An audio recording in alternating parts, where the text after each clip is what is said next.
Hello and welcome to Nationwide, and I am Nolin Ebel Ame. This broadcast is being streamed live on our website nta.ng/live and other social media handle displayed on the screen. We begin from UK, where Rishi Sunak has become the new Conservative leader and is expected to become the new Prime Minister of Britain. His emergence followed the withdrawal of other aspirants in the race, Penny Mordaunt and Boris Johnson, and the support of over 100 members of Parliament. He is expected to formally take over as Prime Minister from incumbent Liz Truss later this week. Elsewhere, President Muhammadu Buhari is in Seoul, the Republic of South Korea, ahead of the first World Bio Summit. The summit, with the theme The Future of Vaccines and Biohealth, is jointly organized by the Republic of Korea and the World Health Organization. State House correspondent Adam Sambo has details. President Muhammadu Buhari arrived Seoul at 9:45 Monday morning local time on his first official visit to the Republic of Korea since coming to power in 2015.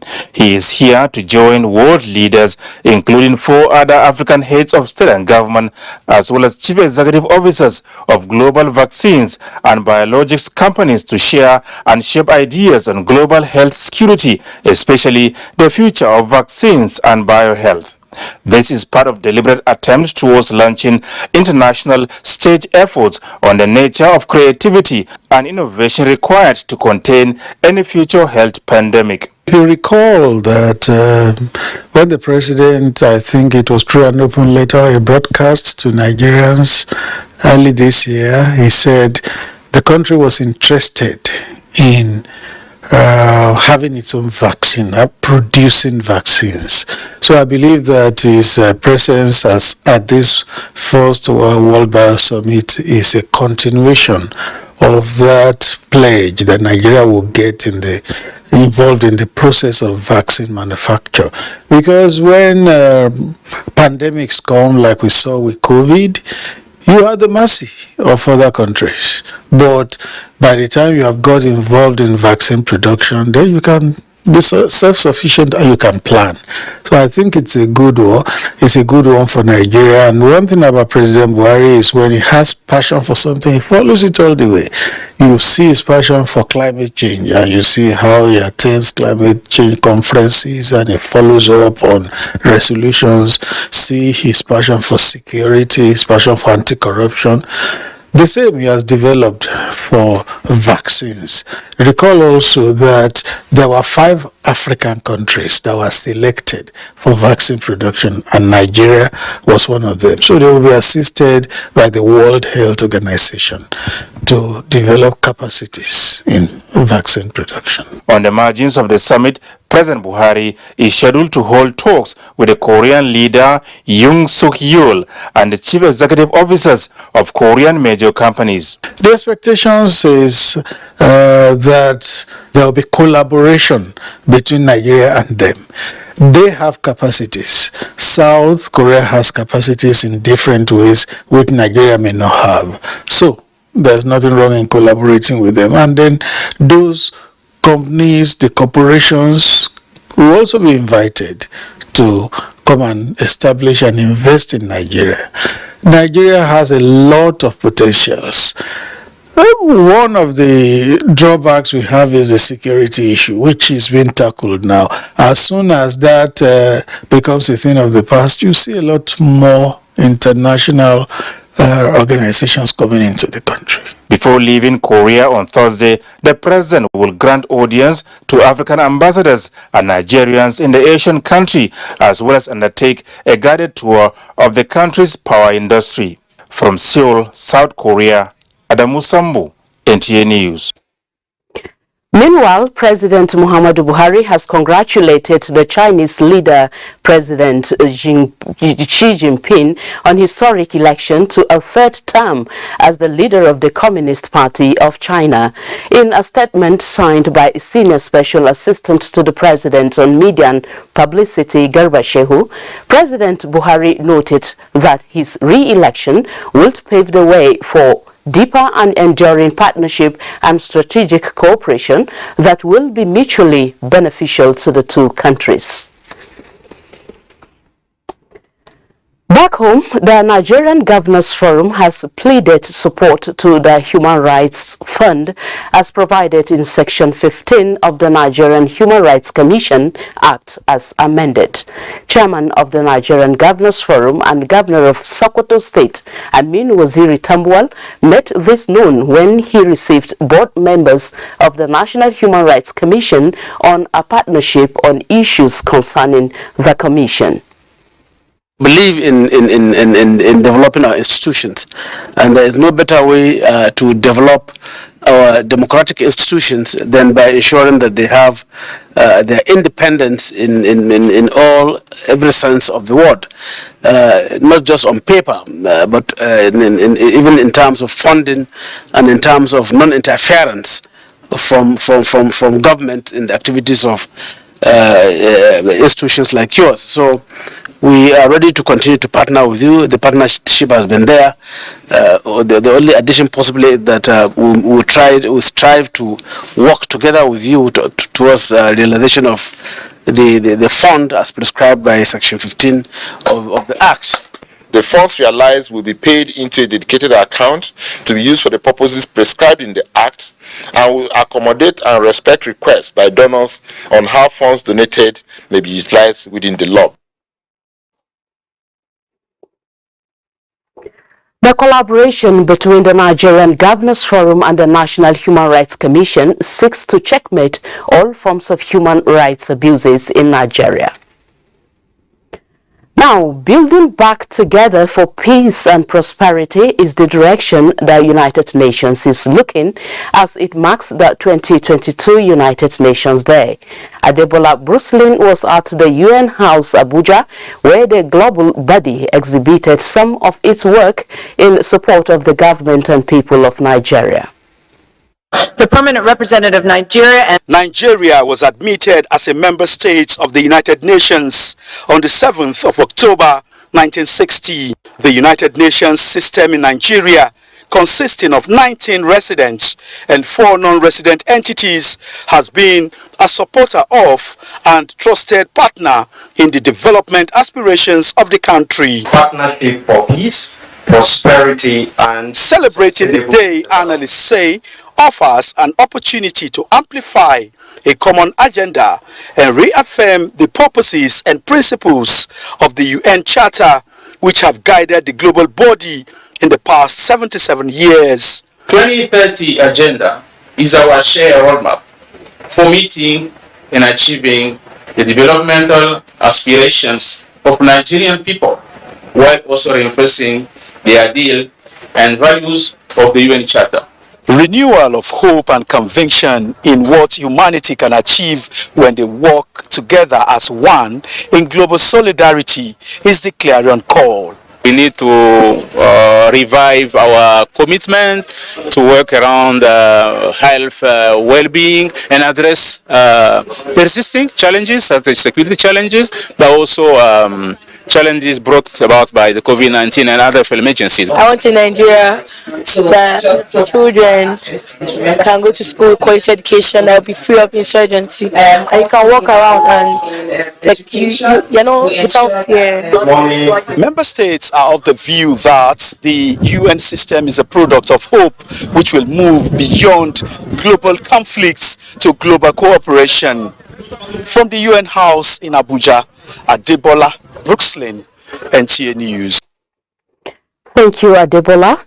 Information and Culture Minister Lai Mohammed has deplored the unregulated use of social media across the globe.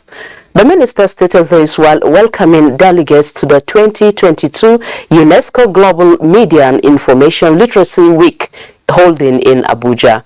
Anthony Fosun reports. With the theme, Nurturing Trust, a Media and Information Literacy Imperative, the week provides major stakeholders the platform to review and celebrate progress achieved in media and information literacy for all. It is in realization of this that Information and Culture Minister Lai Mohammed called on everyone to be equipped with the ability to critically evaluate and use wisely every information at his or her disposal. As I ponder on the state of our world, the enormous challenges it faces, especially with unregulated use of social media and other digital platforms, I see the urgent need for every person to be equipped with the ability to critically evaluate and wisely use information at their disposal. He said the theme for this year is apt and timely as the world and its leaders contend with the challenge of identifying what is true or false in the information dissemination ecosystem. I'm optimistic that starting from the parallel sessions, which commence immediately, to the last plenary session on Friday morning, contributions and questions will all be geared towards finding the linkages to building trust among our societies and individuals through the use of media and information. And from UNESCO, Taufik Jalasi, Assistant Director General Communication and Information Sector, he said the time to act is now. What we are saying here, we don't want the new digital pipeline for the content, for the media and information. We don't want it to be harmful to societies and to individuals. How can we ensure that information remains a public good on the digital platforms? It's a big issue because it goes way beyond mis and disinformation. It's also hate speech online. It's also cyberbullying. It is also online harassment. And the list goes on and on and on. At one of the plenary sessions, moderated by Yechat Nuhu, post-pandemic ICT's adoption in homes, media and information literacy was the thrust of what was x-rayed. In Abuja, Anthony Forson, NTA News. On security advisory, the Department of State Security Services says it has received several inquiries relating to the security advisory issued by the U.S. Embassy in Abuja, which it has previously issued. While advising that necessary precautions are taken by all and sundry, the service enjoins Nigerians to remain alert and assist security agencies with useful information regarding threats and suspicious criminal acts around them. Meanwhile, the service calls for calm as it is working with other security agencies and stakeholders to maintain peace and order in and around Abuja. Similarly, the Nigeria Police Force is reassuring Nigerians and visitors to the country that it will review the U.S. Embassy security advisory, particularly in the capital city of Abuja. A statement by the Force Public Relations Officer Olumuyiwa Adejobi indicates that the police will not take any threat intelligence for granted, assuring that all hands are on deck to collectively nip the threat in the bud. Meanwhile, the Inspector General of Police, Usman Alkali Baba, has ordered the FCT Commissioner of Police and other heads of tactical squads to re-strategize security management within their jurisdictions to ensure safety for all and sundry. Still on security, joint security approach and whole of society approach is key in the ongoing drive to stem the wave of crime across the country. This was the focus of a capacity building organized by Nigerian Army Resource Center Abuja in collaboration with stakeholders in the private security venture. Security experts at the event advocate upscaled intelligence sharing among security agencies and collective efforts to enhance proactive operations. Is how do we put a structure around these private resources that are untapped and ensure that they become part and parcel of the solution of security in Nigeria. And the way to start that conversation is to ensure that we have an environment, an open space where we can start to look at why we haven't done it. Virtually all the security agencies are represented, which means we are beginning to trust in ourselves, which is the first step to solving the problem we are facing. Trust and confidence in each other, and we are beginning to get that. This is the first edition of the joint public-private engagement on the nation's security challenges. Senator representing Benue North East Senatorial District Gabriel Suswam and other personalities have visited Beji town in Zaki Biam local government area to sympathize with families of victims killed by unknown gunmen who attacked the community recently. Elias Tiaf reports. Attack on Buji community in Ukundo government area, according to eyewitnesses, led to the killing of over 35 persons, while several others are receiving treatment for varying degrees of injuries. We dodged to the sacrifice beside, then they start butchering my brother, we are going to church together.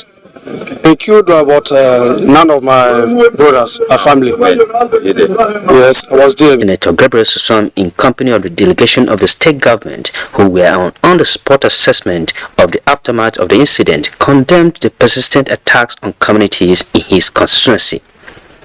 He called for more actionable steps, such as deployment of more security personnel to the area to forestall a repeat of what he described as unacceptable. Among those killed are 2 policemen who were here to protect, but 2 of the security operatives have been killed in this attack. As for relief materials, we are compiling the list. We want to know what exactly those who are affected are the items. The security of this country is not great. So we are pleading and asking federal government that it should approve that each state should have its own state police. Beji is one of the several communities that have recently come under such attacks by gunmen in the area. In Makudi, Elias, NTA, NTA News. From Makudi, we take you to Port Harcourt, where the Nigerian Navy ship NNS Soro has deployed personnel, truck and boats to ferry stranded travelers along the east-west route as the ravaging flood continues to wreak havoc. Ibinimi Zitimiyola, who was part of the team, brings us a situation report. The rising flood water with a violent flow of strong rowing current has continued to wreak havoc on the east-west road. Sections of the road have broken down completely with haulage trucks deep in the water. Some travelers have spent days on the road, while others spent several hours, coupled with exorbitant costs to get to their destinations. They scatter my side mirror this morning upon the money where they give them. But come here. I've been on this journey for 2 days now. It's not really easy.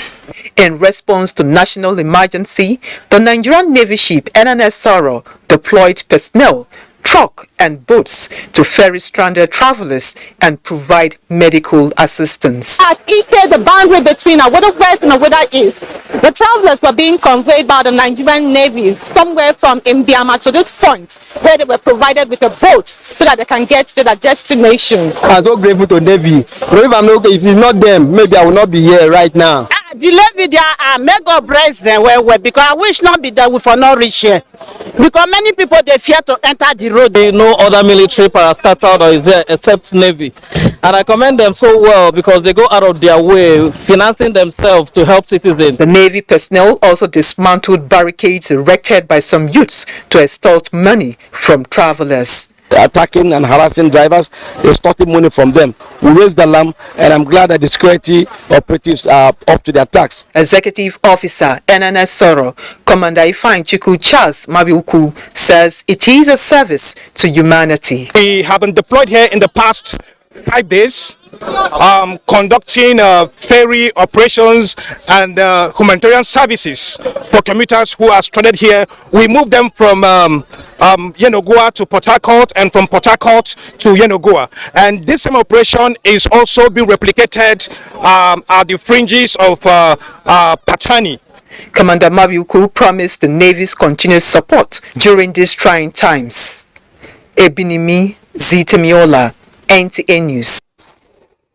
To court proceedings now, the federal government says executing the judgment of the Court of Appeal which discharged the leader of the proscribed indigenous people of Biafra, IPOB, Nnamdi Kanu, will jeopardize national security.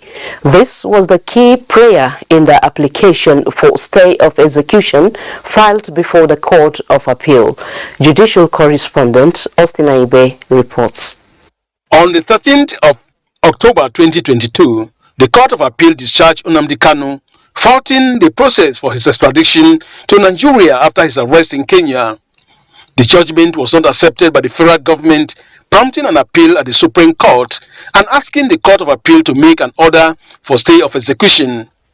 Arguing the application before 3 justices of the Court of Appeal, presided over by Justice Haruna Sameni, counsel to the federal government, David Kasuri, argued that releasing Nnamdi Kanu will worsen the security situation in the southeast.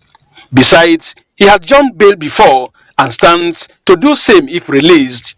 But in his counter-argument, counsel to Nnamdi Kanu, Mike Ozokomi, senior advocate of Nigeria, urged the court not to grant the application. He said releasing Nnamdi Kanu will rather bring peace to the southeast region, contrary to jeopardizing the security. He said Kanu never jumped bail as alleged, but escaped for his life when his house was invaded in 2017. Having listened to the submission as contained in the written advisories, the court promised to communicate date for ruling to parties. From the Court of Appeal in Abuja, Austin Anyebe, NTA News. Let's join Michael in Lagos for more on Nationwide. Good evening, Michael. Nolene. Nigeria was declared free of the wild polio virus in 2020 by the World Health Organization, an indication that children under the age of 5 who suffered paralysis from the plague are free. As the world marks Polio Day, Dana Jale examines what measures are in place to ensure that polio never finds its way back in Nigeria. Data by the World Health Organization, WHO, shows that 1 in 200 polio cases result in permanent paralysis. In 2020, Nigeria was certified polio-free by the World Health Organization, having met all the criteria, with aggressive vaccination of children under the age of 5. It's a great news to this country. That means the agencies concerned, they are doing a great job, and God will really bless them. Polio is eradicated. I'm happy. Thanks to Polio Eradication Initiative, while still celebrating the great stride, the country suffered a setback as new cases were recorded in 2021. To achieve polio-free status again, experts say education on further possible preventive measures is important. Is to ensure every child before the age of 1 get at least 4 to 5 shots of polio vaccine, because we understand that once they are duly immunized, once children are adequately immunized at birth, at 6 weeks, at 10 weeks, and at 14 weeks, then the chances of the herd immunity, that the overall immunity will go up, and the chances of children coming out with the polio infection become less. To create a healthier future for mothers and children, where we can make the whole childbirthing experience, right from pregnancy through delivery, through immediate post-delivery, through breastfeeding and nutrition. And it's not just polio vaccine alone, it's building a robust healthcare system. 24th October every year is observed as World Polio Day. It is used to commemorate global efforts towards a polio-free future raise awareness on dangers associated with polio virus, as well as appreciate governments and organizations involved in the fight against polio across the globe. Theme for this year is A Healthier Future for Mothers and Children. In Lagos, Diana Ajale, NTA News. As an independent nation of over 6 decades standing, Nigeria has evolved into a maritime powerhouse with corresponding infrastructure to harness her potential embedded in the sector. The establishment of a deep-sea port, the largest on the continent after several decades of depending on ports in neighboring countries, is a major milestone set to change the narrative. Adenita reports. A gigantic but lofty dream of a new seaport, conceived 13 years ago, took flight in 2018 when physical construction began on this location, a 90-hectare landmass on the coastal corridor of the Lagos Free Zone. The project is federal government's response to yawning gaps created by the aging ports at Apapa and Tinkan. Projected to increase Nigeria's 20-foot equivalent unit capacity to over 2.5 million per annum, the Lekki Deep-Sea Port has a draft of 16.5 meters and turning circle of 600 meters. This is all part of the bigger picture where the country breaks away from the tradition of relying on neighboring ports before big vessels can discharge their cargoes, then engaging other transportation mode to bring in such commodities to Nigeria. This will be a port that will be able to compete favorably with ports in other West African countries also. It will create employment. It will also enable us to decongest the other ports in Lagos, that's the Tinkan and Apapa port. So it's a game changer for us, and we are looking forward to the first commercial vessel that will come into the port. Bigger goods to come in, and as long as that is done, it means federal government is making good money. You see all those countries that are landlocked too, all the heavy things they import, they come through our ports. While the impact of that on the economy may for now exist in the imagination of Nigerians, players in the maritime sector are already getting excited about the numbers. It's going to be going to be operated digitally, and that will transform to efficiency. So if Ababa can do 5 containers in an hour, this will do 45 containers in an hour. Construction of standard gauge rail line along the Lagos-Ibadan corridor to link the port for speedy dispatch of freight cargoes is another tangible demonstration of the federal government's commitment to infrastructural development of the maritime sector. We are discussing with APMTA, we are discussing with ITN, and we are also discussing with the other various companies that are moving freight or taking freight to the port. That's where we are with that. We are hoping in the next 2-3 weeks we should be able to conclude what we are discussing. Over 90% of the cargo that is imported into the country is actually evacuated via the road, and is no more efficient, it's very expensive, and so that means by linking the port to the rail system, you have an alternative means of cargo evacuation, which is cheaper. With all the right elements in place, the projection is that before celebrating another independence anniversary, Nigeria will have become the destination of choice for big cargo vessels. In Lagos, Adeni Itaiwo, NTA News. Do not forget to follow this news broadcast live on our website at nta.ng/live and on our other social media handles displayed on your screen for updates. Time for some messages, and when we return, Nationwide continues from Abuja, where Nolin is standing by.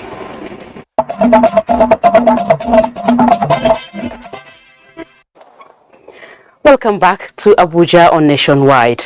Now to politics.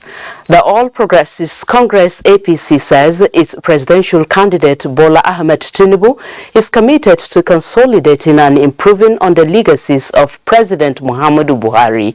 Hence the party's campaign slogan tagged Renewed Hope 2023. Members of the APC Presidential Campaign Council on Good Morning Nigeria expressed optimism that the APC will sustain the achievements of the governing party across value chains. Lydia Sampson reports. From change in 2015 to next level in 2019 and now renewed hope 2023, members of the APC Presidential Campaign Council believes the party has made significant progress and garnered years of experience in good governance to be able to rekindle hope for a better Nigeria. There is need for you to sustain on the gains of what we've achieved, giving Nigerians that hope. But we need to re-add some things to that hope. We need to touch on some things we have not been able to touch. We need to add some things that, that has reflected with times and direction of period that we are in, and that is that renewed hope. The manifesto of the Tinubu-Shettima presidential ticket holds several promises, including the plan to grow GDP at 10% annually. GDP growth here is that, one, we need to look around to see how we can consume what we eat. It's talking about that. We have the arable lands. So how do you get farmers to go in there and ensure that we can begin to invest so much in that regard that we don't have to spend so much forex importing products that we can actually produce here? That's where that talks into backward integration. Now having people coming to build what we need back here, factories like you was talking about. So this will actually stimulate the economy and ensure that we don't have to, and we can even export things outside in more forex. And then our naira gets better and then gets stronger. In this plan, he has said that we are going to limit our foreign loans. We're going to, if we must, it is going to be put on projects where we can regenerate money to finance, to service those loans. But most importantly, we're going to look within our local economy. We're going to look at the local players to invest. We know Ashwaju and bonds. He introduced it into governance. When he did it, it was called all sorts of names. But everybody is going for it now. The beauty of this renewed hope is the fact that he's linked it from the top to the community. The guests acknowledge that tackling global economic downturn will not be easy, but they are optimistic that with the track records of their candidates, Renewed Hope 2023 will be a reality if elected into office. In Abuja, Lydia Sampson, NTA News. Elsewhere in politics, efforts at reaching the grassroots with the message of national rebirth and unity being propagated by the People's Democratic Party are increasing by the day. At a colorful ceremony in Port Harcourt, Rivers State, Governor Nyesom Wike highlighted the laudable achievements of his administration in infrastructure and delivery of democracy dividends, calling on residents to support and vote for all PDP candidates in the 2023 elections.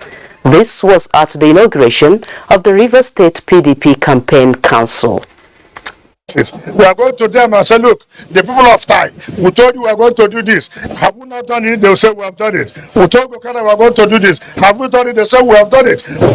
Rivers State will now have this continuity that we've been angling for all these years.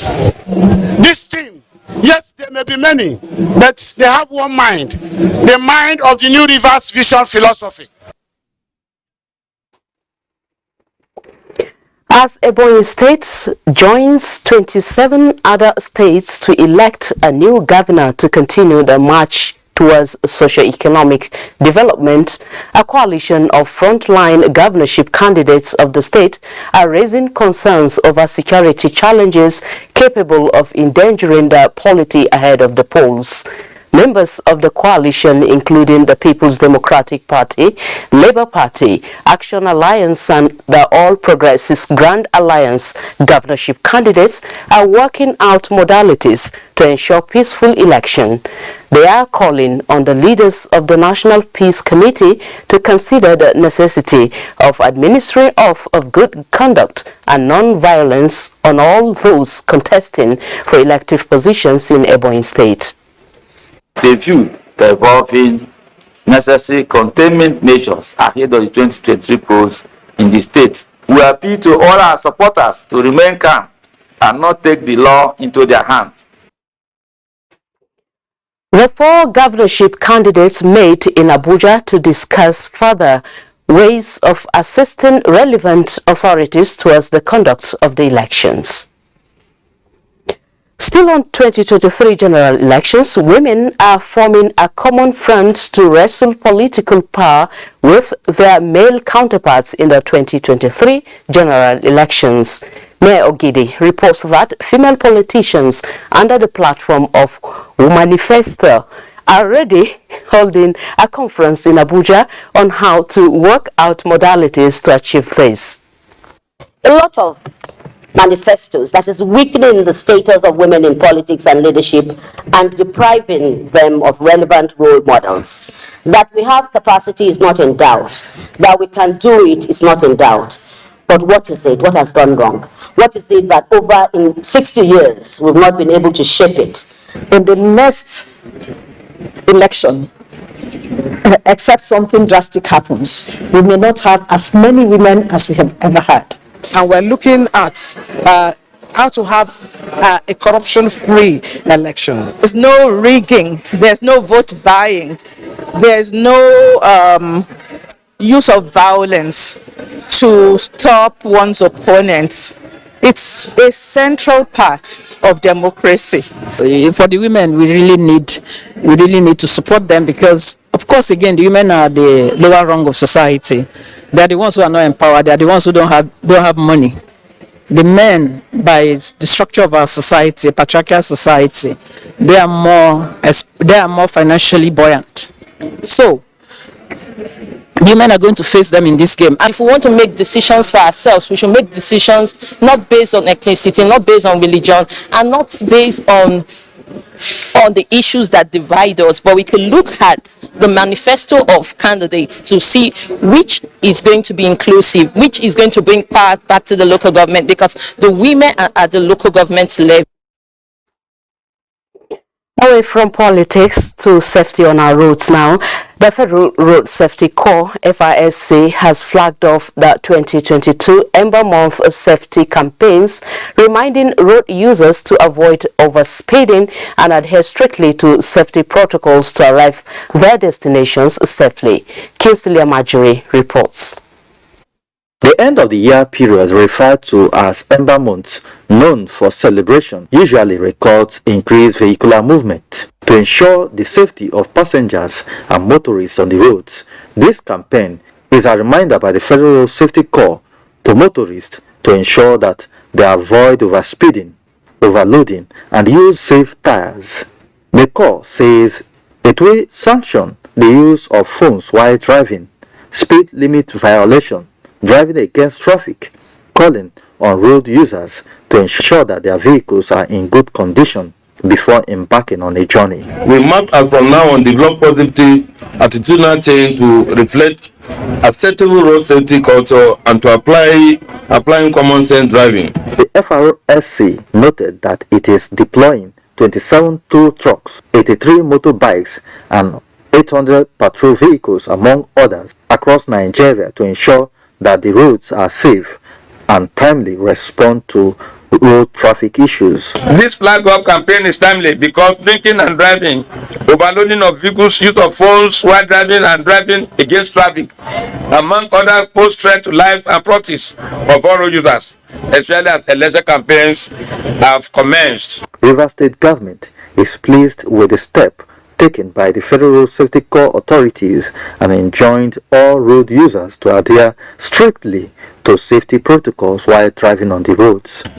This synergy is a testament to show the state government resolve to continue to support positive programs of the FRXC, especially those that directly affect our people. Of concern to stakeholders at the event is the need for relevant authorities to fix bad portions of the roads, even as experts advised against traveling at night. In Port Harcourt, Kingsley Amajiri, NTA News. Ogochukwuka in Benin has the next set of stories on Nationwide. Ogochukwuka, what is happening in Edo State today?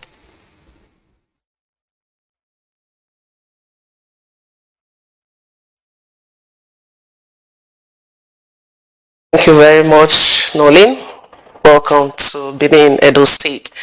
And in a bid to mop out of school children off the streets and productively engage vulnerables in the society, the federal government, through its social investment program, has inaugurated the At-Risk Children Program, ARCP, in Ondo State.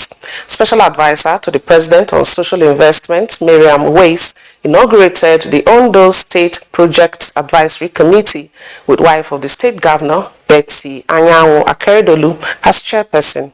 Abiola Ario reports.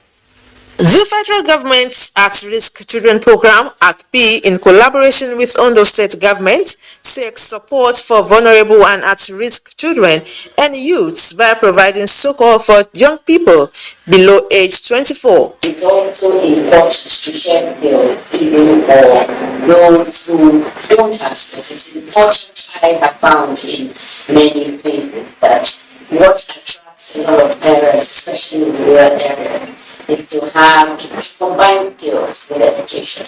The primary mandate of any government really, apart from security and protection, life and property of the citizens, it's also for their total well-being. The project will cover the 18 local government areas of Ondo State and will engage actively all the vulnerable persons within the communities. What remains now is for us to sit down and begin the work. The projects that directly impact not only about employees of the state, but that we have 50 local governments. ACP is an ambitious and strategically designed initiative of the federal government under the office of the Vice President and led by the Special Advisor to the President on Social Investment to comprehensively address social and economic concerns.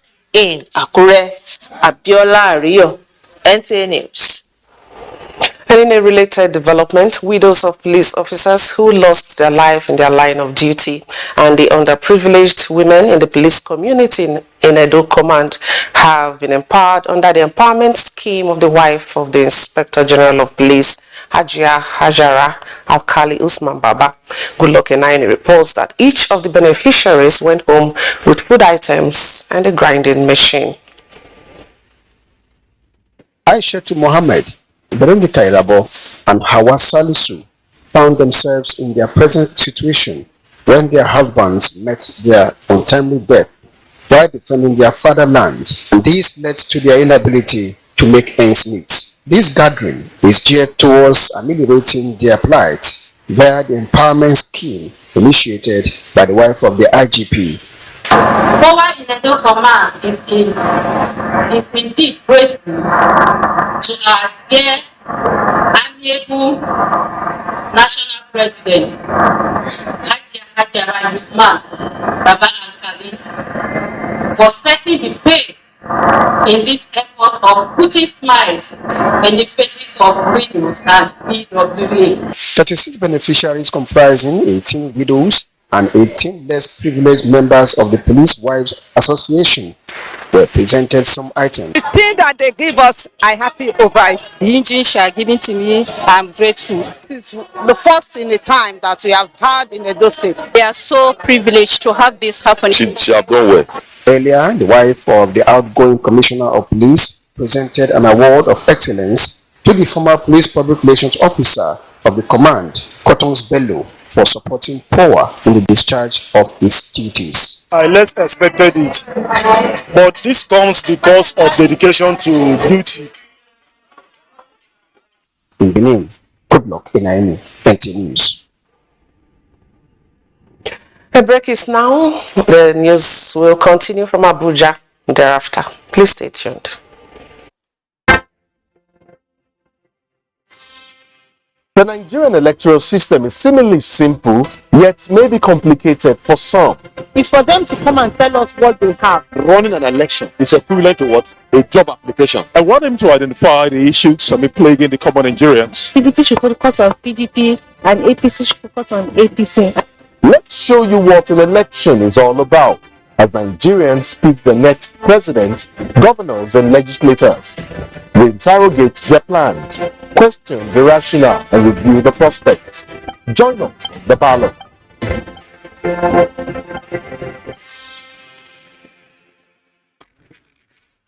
What are we doing as a nation to first of all settle our teeming populace, especially NTA's political package, with a third eye on the nation's political scene? I am Fisa Ogunkuyi. Well, you have to be very careful giving space to people who are obviously sponsored to further the agenda of some other groups. A lot of questions. A lot of questions in a closed door sessions. Some of these issues, some of the problems bedeviling of their. In fact, between June 1st and July 17, 19.something billion has left the coffers of the NDDC. I can say my constituency, they need everything because we don't have anything.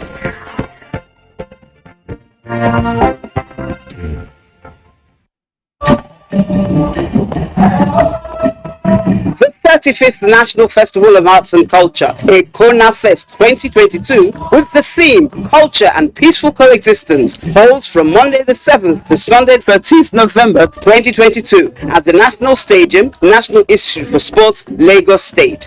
Time 10 a.m. daily. The official opening ceremony will take place on Wednesday 9th November 2022. Time 11 a.m. Venue Onikon Stadium, Lagos State. Ekona Fest 2022, promoting culture and peaceful coexistence. Otumba Olusegun Urushewe, OON, Chairman, National Festival Planning Committee, Announcer. Media partners: NTA, AIT, LTV, FRCN, Eagle 7, Sports Radio, and Discon Television.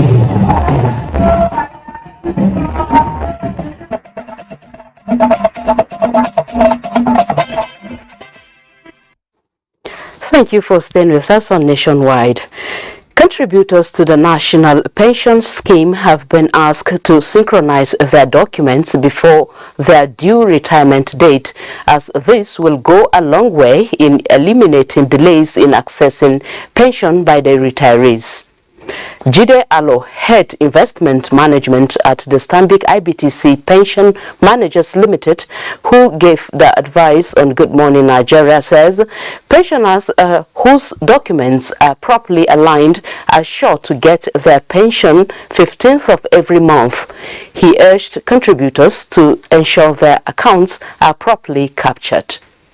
Ensure that our retirees receive their pensions at the middle of every month. The pensions are paid about the 15th day of every month. It's also important to understand that there is a process in place to ensure that when you retire, you don't have to wait before your pension contribution starts flowing in. Now, what do I mean?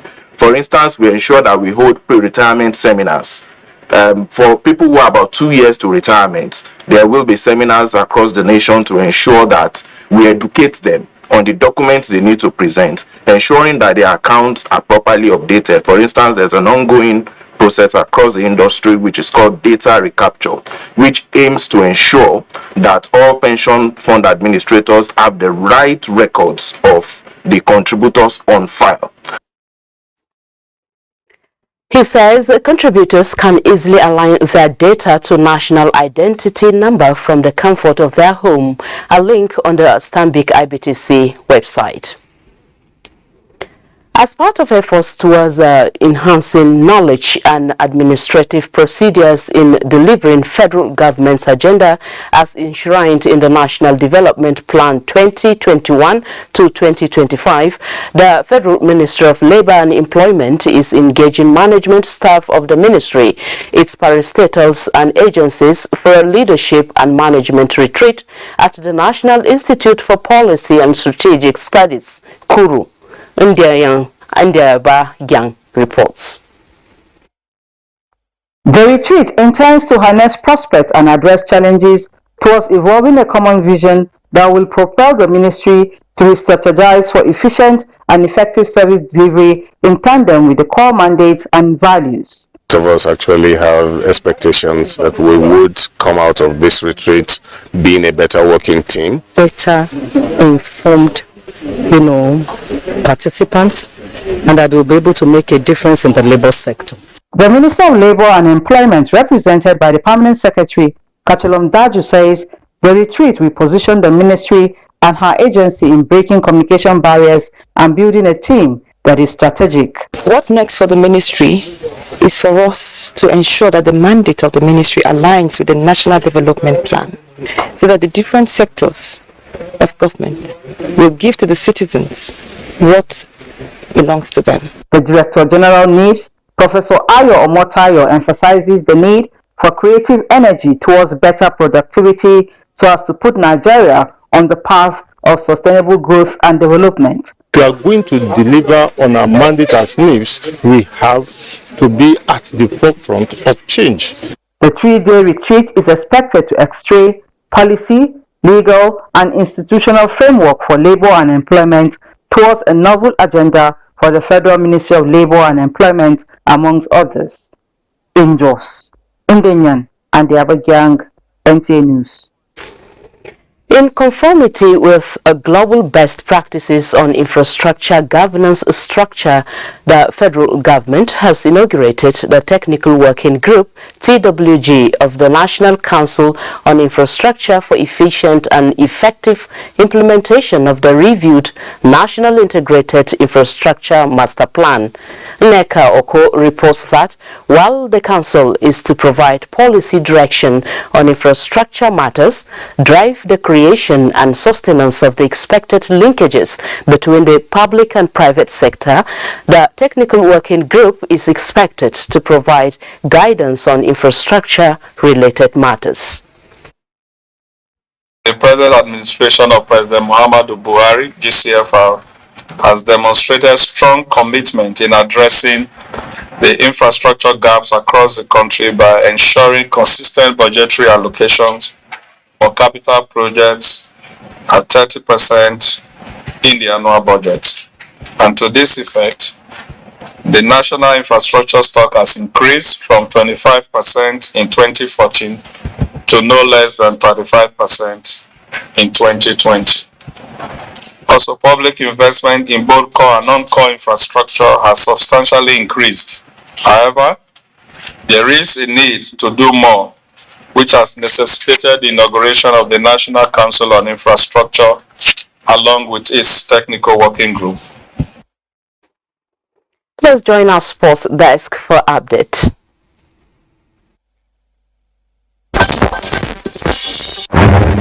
President of Nigeria Football Federation Ibrahim Gizau is expected in Goa, India on Tuesday ahead of Flamingo Senate as Ondo State-born rope skipper and SS1 student of Ijapo High School, Akure, storms Global Arena to attempt a new Guinness World Record in most skips on 1 foot in 1 minute. Benga Ezekiel intensified training with his teammates ahead of the October 31st history-making day at the Ondo State Sports Complex, Akure. What I'm about to achieve will put Ondo State and Nigeria in world maps as far as rope skipping is concerned. His achievement would be a great plus to sports development in Ondo State and Nigeria. The record is currently held by Rasha Islam of Bangladesh with 262 skips in 1 minute, a feat Benga promises to surpass. With sports updates, I am Chukunonso Nwabueze, NTA News. And that concludes Nationwide today. Thank you for being part of it. I am Nolin Ebel Ame. Do remember to stay with the NTA in the fight against rape and rapists. Good evening.